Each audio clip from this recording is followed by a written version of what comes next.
নমস্কাৰ অসমবাসী, আমি বৰ্তমান আছো তেজপুৰ অগ্নিগড় পাহাৰত।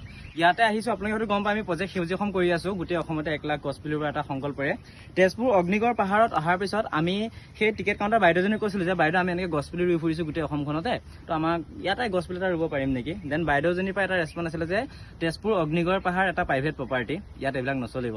তো ভাবিলো যে যদি গছ পুলি ৰুব নিদিয়ে আমি চায়ে যাওঁ তেজপুৰ অগ্নিগড় পাহাৰ। তেতিয়া সুধিলো যে বাইদেউ গুগল পে' হ'ব নেকি, আমাৰ তাত কেছ নাছিলে, মানে 70 ৰুপিজ আছিলে অনলি। বাইদেউজনীয়ে ক'লে যে গুগল পে' নহ'ব।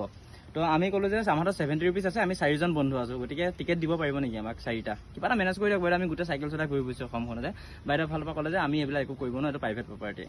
তো তেজপুৰ অগ্নিগড় পাহাৰ কেনেকৈ প্ৰাইভেট প্ৰপাৰ্টি হ'ল, এইটো মোৰ নলেজ নাই, কোনোবা যদি জানে কমেণ্ট কৰি দিব। আৰু দ্বিতীয় কথাটো কি হ'ল যে আজি এই টিকেটকেইটা ল'ব যাওঁতে আমি যে 30 টকাৰ কাৰণে যে অকণমান টাইম ৰ'বলগীয়া হ'ল ন। আমাৰ ঠাইত যদি এই চেলিব্ৰিটিবিলাক আছিলে, যিবিলাক মানুহে আজি মই থাৰ কিনিছোঁ, বাইক কিনিছোঁ, মোৰ বাচ্ছাতে মোৰ গাড়ীখনত হাগিলে, এনেকুৱা ভিডিঅ' যে বনাই যে, সেইবিলাক হোৱা হ'লে কিন্তু গোটেই অগ্নি